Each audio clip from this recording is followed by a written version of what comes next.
માતાજીના વિધિનો ઢોંગ કરી આ મહિલાએ 67 લાખની છેતરપિંડી આચરી છે. ગાંધીનગર ક્રાઇમ ન્યૂઝમાં આપનું સ્વાગત છે.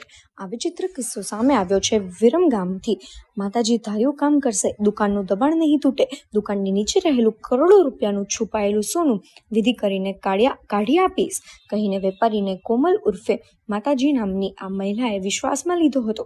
થોડા સમય પહેલા સંબંધી થકી ભોગ બનનાર વેપારી ગોધરાની આ કોમલ રાઠોડ નામની મહિલા સાથે સંપર્કમાં આવ્યો હતો. કોમલને માતાજી આવતા હોવાનું કહીને વિવિધ પ્રશ્નો હલ કરવાની ખાતરી આપી હતી, જેથી વેપારીએ તેમની દુકાન પર દબાણ આવવાનું હોવાથી તૂટી જાય છે તેમ અને તેની નવી દુકાનનો સોદો કર્યો છતાંય નામે ન થતી હોવાની સમસ્યા જણાવી હતી. અને આ મહિલા તાંત્રિકે દુકાન પર માતાજીનું રક્ષણ આપવાનું કહીને નવી દુકાનની નીચે મોટા પ્રમાણમાં ધન છુપાયેલું હોવાનું કહીને વેપારીને પોતાની વાતમાં જોડાવ્યા હતા. બાદમાં માતાજીનો શણગાર ચડાવવા માટે ચિઠ્ઠીમાં દાગીનાનું લિસ્ટ લખી આપીને ઓછીના નાણાં આંગળીયા મારફતે મેળવ્યા હતા.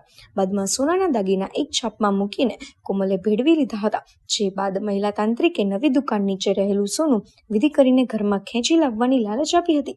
ફ્લોરિંગ તોડાવીને ત્યાં પૂજા વિધિ કરાવીને અમાસના દિવસે રસોડામાંથી સોનું નીકળશે તેમ કહ્યું હતું.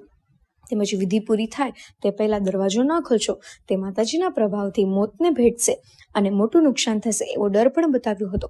પરંતુ વેપારીને શંકા જતા તેમણે રૂમ ખોલીને તપાસ કરતા ત્યાં માત્ર ચૂંદડી જ હતી. આમ છેતરપિંડી કરી કુલ રૂપિયા અને દાગીના મળીને 67 લાખની કિંમત પડાવી લેતા વેપારીએ વિરમગામ પોલીસ મથકે ગુનો નોંધાવ્યો હતો.